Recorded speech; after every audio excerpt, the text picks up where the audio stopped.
Guess I'm not allowed to have the windows open because people want to be jackasses and play music. So, yo, it's me. It's the SEOTT. And now, it's time to review the final Hellraiser film. I made it to the 10th film. This is it. No more Hellraiser after this. And you know what?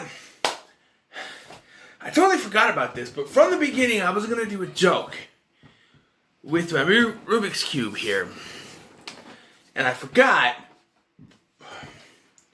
because I had a thing where the first episode from the first one was going to be me having the cube in different areas like this and trying to solve it. Each one I would solve, and it would be, fixed to the point where by the end, the last one, which I'd been like, okay, I got one more left, and then I just fix it, and then this one, it would be the end, and I would do something, but two things happened. One, I didn't know where the cube was till like right now. Two, I realized that if I was to spin that around 10 different times, I would probably forget how to solve it. Especially since I took that break from the Hellraiser franchise there for a while. So yeah, I definitely would have forgotten. So I'm glad I didn't. But we'll just put this over here with Pinhead. There you go. There's your LeMay configuration. It's right next to Pinhead there. Alright, so Hellraiser Judgement was released in 2018 and now stars Paul T. Taylor taking over the role of Pinhead from Stephen Smith Collins, who played the role in previous film, although Fred Tetracore did his voice. Here, sorry if I butchered that name, but here it's Paul T. Taylor, and he does an okay job. Story, however, sounds very familiar. These detectives are on the tail of a murderer, and it is their investigation that leads them to Pinhead and the configuration, and it turns out that one of the cops is an asshole. Did I just watch Hellraiser Inferno again? No, because luckily, there's no psychological horror in this one. We got gross out horror for that. Okay, I don't know if I can go through the beginning of this movie. The beginning of this movie is so disturbing. I don't know. It starts with this man, I forget his name, but he's a red herring for the killer, which some people would say, oh, well, he's too big of a red herring. He's dead. He can't be the killer because the killings are still happening. Well, not true, as we find crime scenes after he's been killed, but that doesn't mean he didn't do the crime scenes before his death. I'm just saying.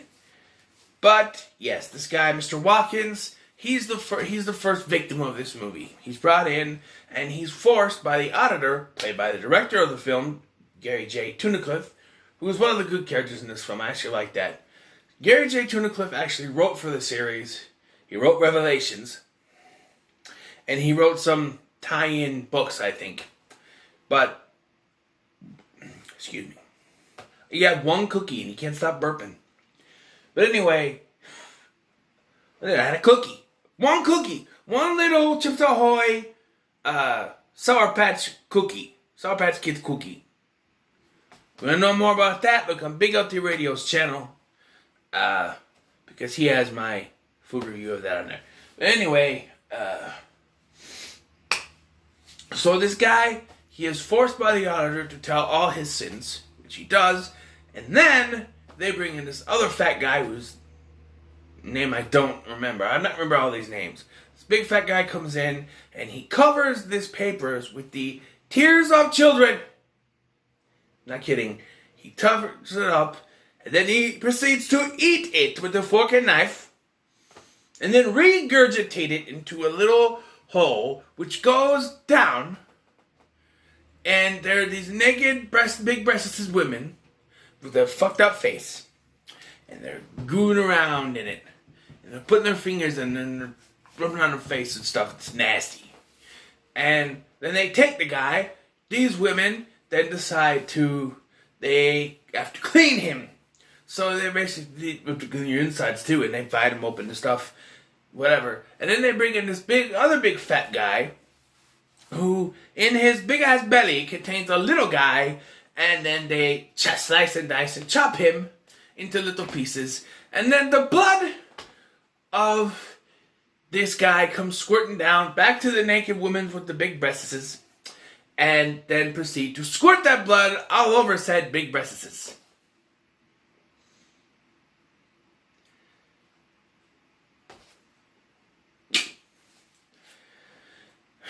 We then cut to the actual story of the film, which has the two detectives who are brothers, played by Damon Carney, Sean and David, played by Damon Carney and Randy Wayne, respectively.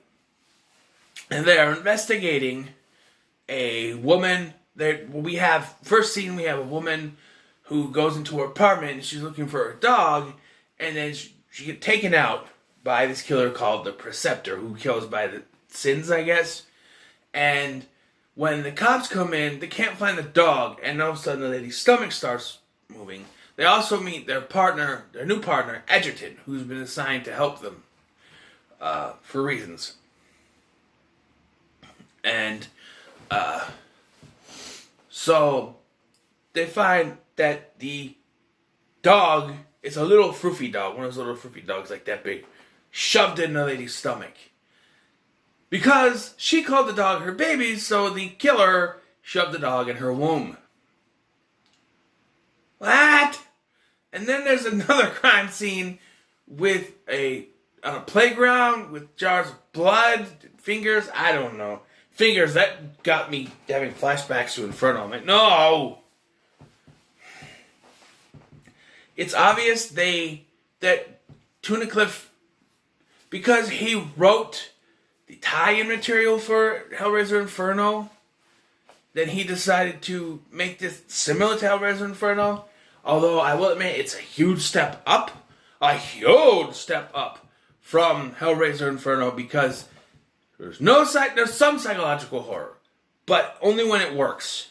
Most of it is gross out and physical horror stuff.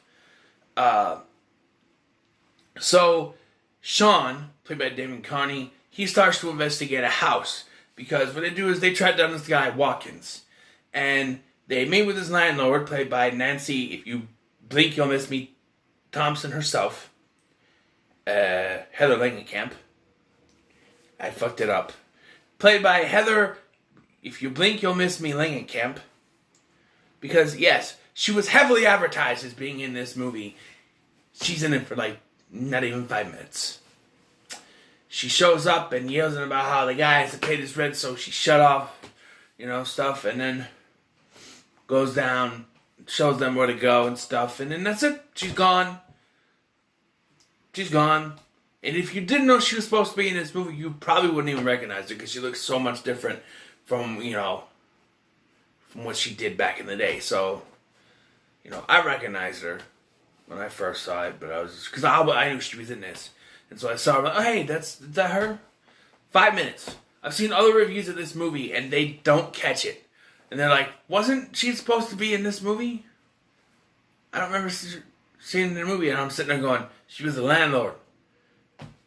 I don't know. Or landlady, as it would be. But anyway, so they're investigating this Watkins guy, and they think he's the Preceptor. So this leads Sean to a house that he goes to by himself and investigates, where he gets audited by the auditor. And it starts the same progression. He's meant to confess his sins, and then apparently he has the most sins ever, which is a hint. And then the fat guy comes in, put the tears on it, starts eating it, and chokes.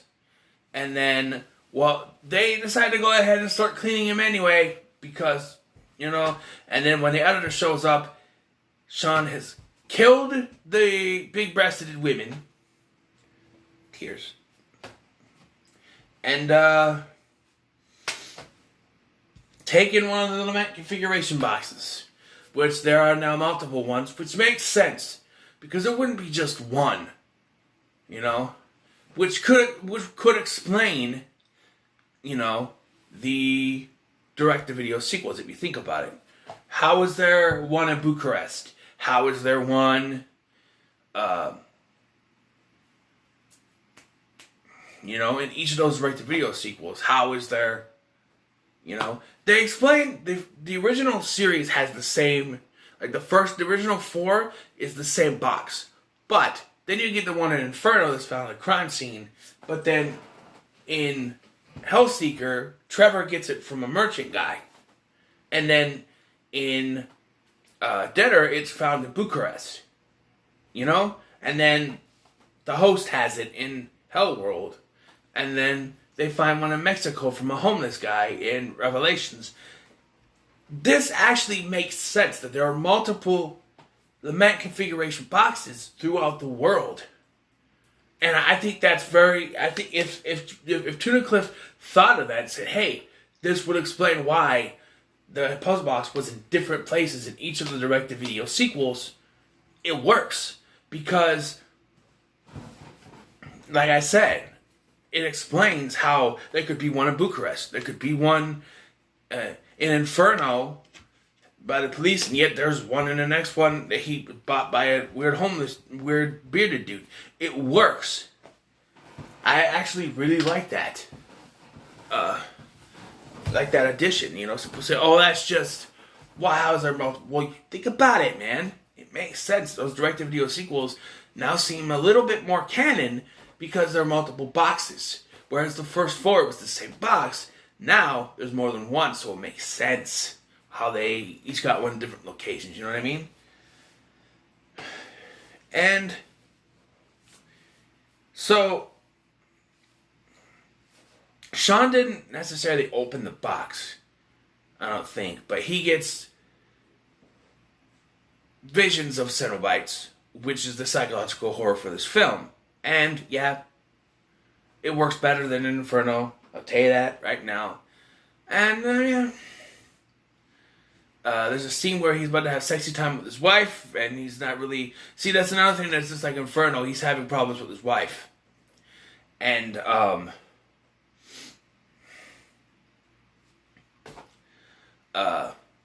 just like...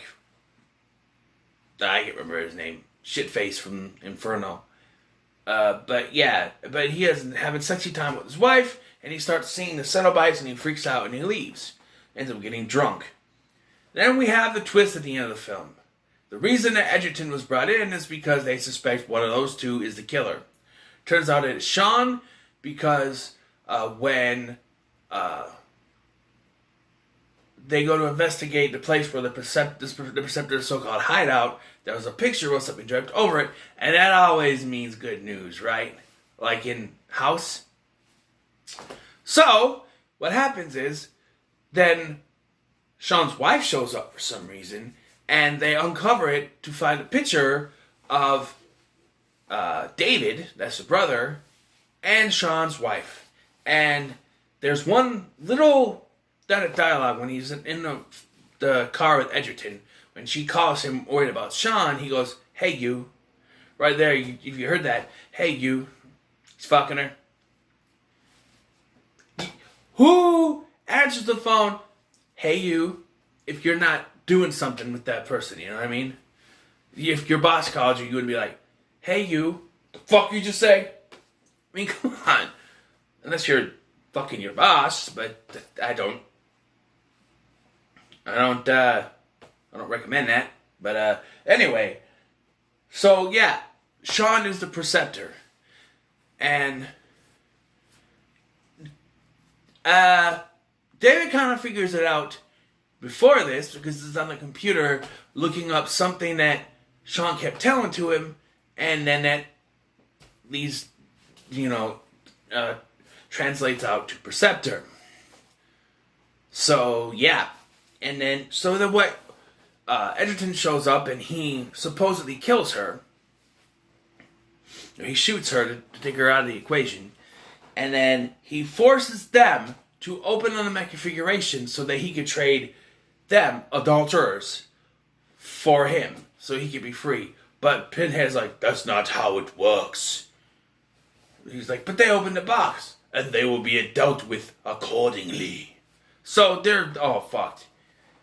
So they take out the brother and the wife, and it's left with him. And then the first, she's not an angel, sort of. She's she's the lighter side of hell.